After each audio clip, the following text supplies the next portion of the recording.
Carter School is the kind of place you don't really retire from. You become emeritus or an alumna or whatever, and your relationship to the community modulates, but it doesn't disappear. Long before we became the Jimmy and Rosalynn Carter School, when I served for a brief term as director of what was then the Institute for Conflict Analysis and Resolution, we had a welcoming dinner for students and faculty. And I described the school as a cross between an academic department and a missionary church. So you can stop going to classes, grading papers, and attending faculty meetings without losing your faith. And the other former directors and deans who are here today, and there are a bunch of them, will testify that even after being emeritized, your membership in the community continues. I especially appreciate Alp's remarks to begin with about the current situation confronting the people of Israel and Palestine and the enormous challenge that this poses to us as human beings and as peacemakers. If Jimmy Carter were speaking to us right now, I'm sure that he'd recall that he traveled to Gaza in 2008 against the wishes of both President Bush and the government of Israel, and met with the leaders of Hamas and tried to secure the release of Gilad Shalit, the captured Israeli soldier, and several human rights activists. That trip was unsuccessful, but Jimmy Carter never let the opposition of current governments or the fact that the people he was talking to had committed evil acts and might be justifiably be called terrorists, stop him from trying to make peace. If he was here with us this morning, he would no doubt be urging both sides to negotiate a ceasefire and begin talking about how to save hundreds of thousands of lives rather than putting them in greater jeopardy. Jimmy's independence of mind and heart is one of the characteristics that inspires us at this school. And it's more important than ever in a period in which our own government and so many other governments are involved in wars, either direct wars or proxy wars. As pointed out by a number of recent biographies, Carter was a much better president than people used to think, when all they could seem to remember was the Iranian hostage crisis and his speech about American malaise. Carter is justly remembered for his historic role in making peace between Egypt and Israel at Camp David, and for his negotiation of the treaty that returned the Panama Canal to the people of Panama. Envoy, by the way, avoiding a possible invasion of that country, which had been threatened if the treaty were not arrived. His work for human rights, which was welcomed especially by citizens of Latin America and Africa, but elsewhere too, is also memorable. In fact, I have to read you this. There's a wonderful paragraph in Jonathan Alter's biography of Carter entitled His Very Best, good book, that summarizes a great deal about Carter's personal style as well as his political beliefs. So I thought I'd read this to you because it's fun. Quote, he was a disciplined and incorruptible president, equipped with a sharp, omnivorous mind, a calm and adult president, dependable in a crisis, a friendless president who in 1976 primaries had defeated or alienated a good portion of the Democratic Party, a stubborn and acerbic president, never demeaning but sometimes cold, a non-ideological president who worshipped science along with God and saw governing as a series of engineering problems, an austere, even Spartan president out of sync with American consumer culture, a focused president whose diamond-cutter attention to detail brought ridicule, but also historic results, a charming president in small groups and when speaking off the cuff, but awkward in front of a teleprompter, and often allergic to small talk and to offering a simple thank you. An insular, all-business president who seemed sometimes to prefer humanity to human beings, but prayed for the strength to do better. That's a wonderful, objective picture of Carter, who was a very good president in some ways, in many ways, but his work for peace after leaving office that's unparalleled in American history, except maybe for John Quincy Adams, who became a congressman after he was president so that he could fight against the slave system and oppose the Mexican War. I want to say a little bit more about that work of his in a minute, but for now, let me emphasize. It evolved from missions on behalf of existing U.S. governments to missions not sponsored and even opposed by later presidents and secretaries of state. And by 2010, Carter's independence had matured to the point that he could note that the U.S. had enjoyed only 16 years of complete peace since 1776, and he could state, "Our country has been the foremost warlike nation on earth." Our school has been happy to cooperate with federal and state agencies on a wide variety of peacemaking and peace-building projects around the world. But like Jimmy Carter, we are not afraid to criticize the powers that be, and we are determined to maintain our independence of thought and action. So independence is one hallmark of Jimmy Carter's work. Another source of inspiration is his faith that skilled peacemakers can help solve the problems that produce serious conflict, even when the conflicting parties themselves have acted violently and aggressively.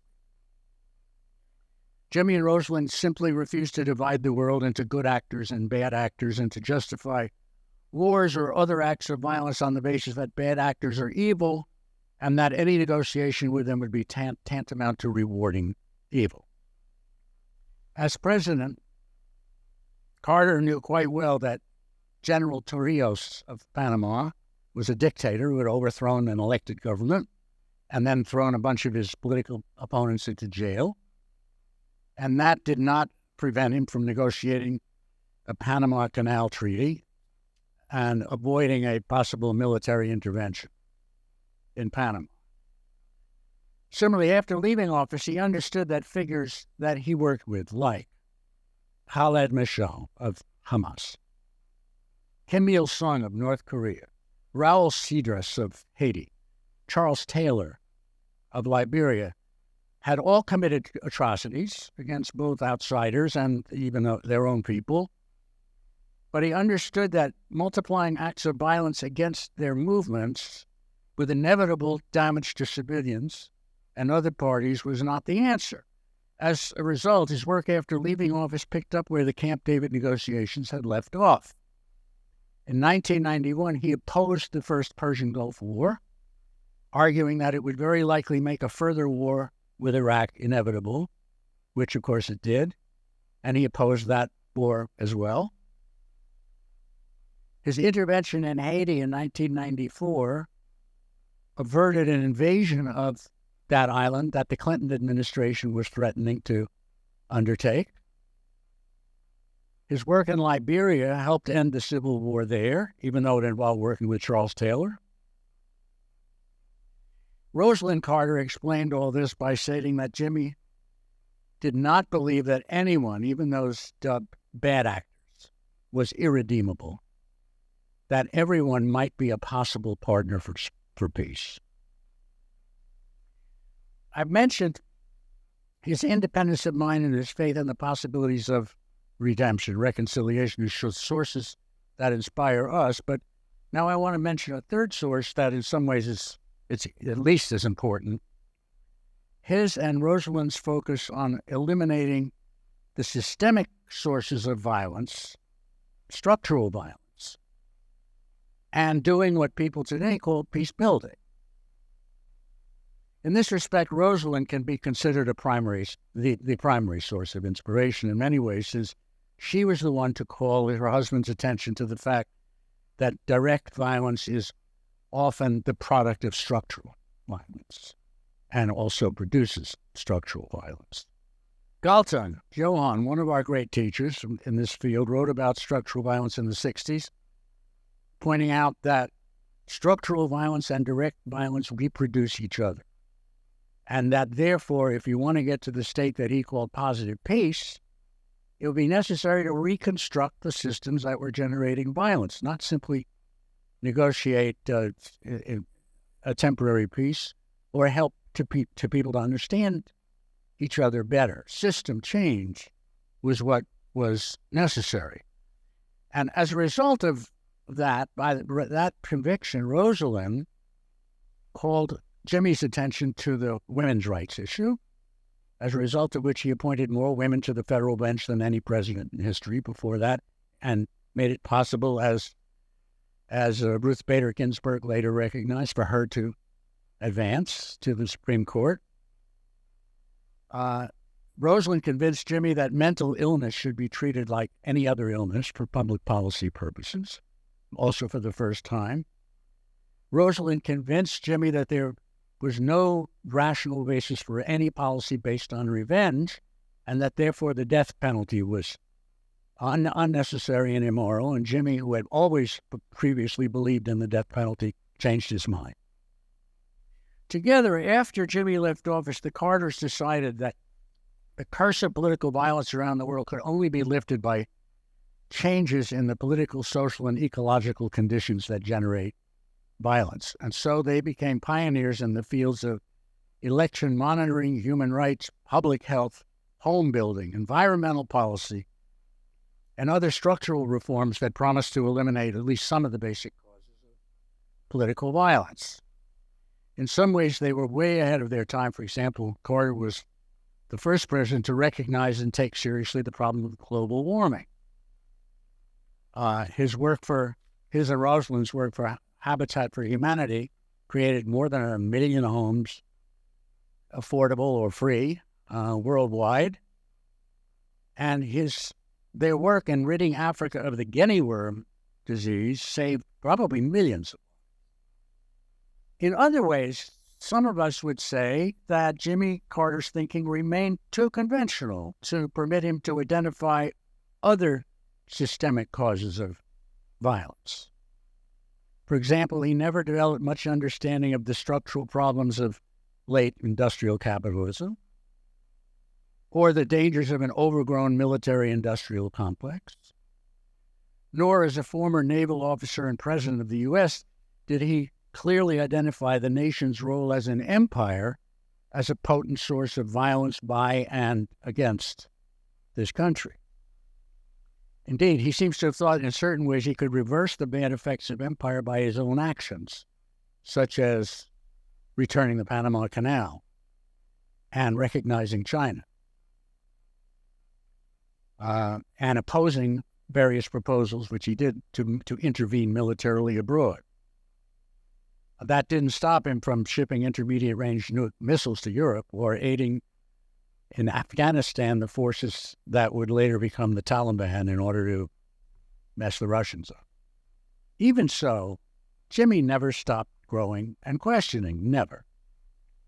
In 2010, when the Supreme Court issued its Citizens United decision, basically granting wealthy people and corporations the unlimited right to make political campaign contributions, Carter decried the decision and said, "This is turning American society into an oligarchy," and then predicted that that sort of inequality would be a long-term cause of trouble.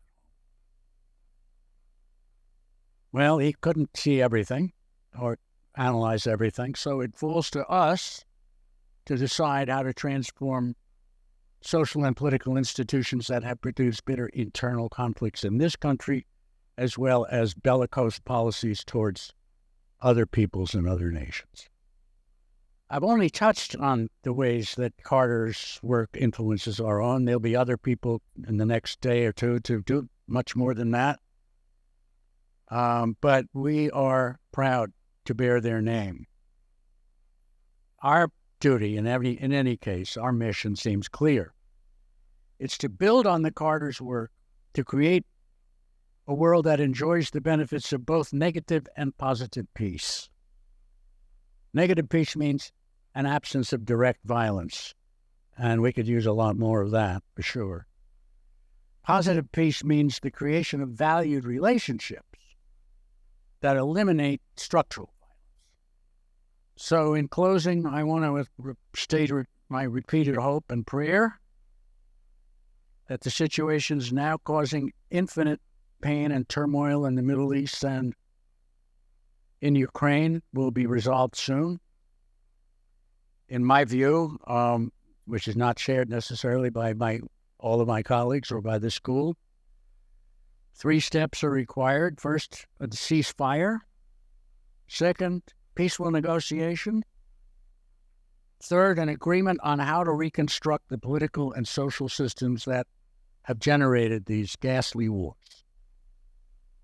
The Carters understood well that desires for revenge, for punitive justice, and for victory, which are totally understandable in human terms, also stand in the way of achieving the goal of positive peace. It's not easy to help ourselves and others to appreciate the need to control these impulses in order to escape, but we have to in order to escape the cycle of violence. Under current circumstances, and under many circumstances, since I'm coming to the school and I'll work with people dedicated to peace, peace building often means swimming against the stream. It certainly does today. Nevertheless, I can promise you that despite these difficulties, we will not abandon the struggle for positive peace. Thank you very much.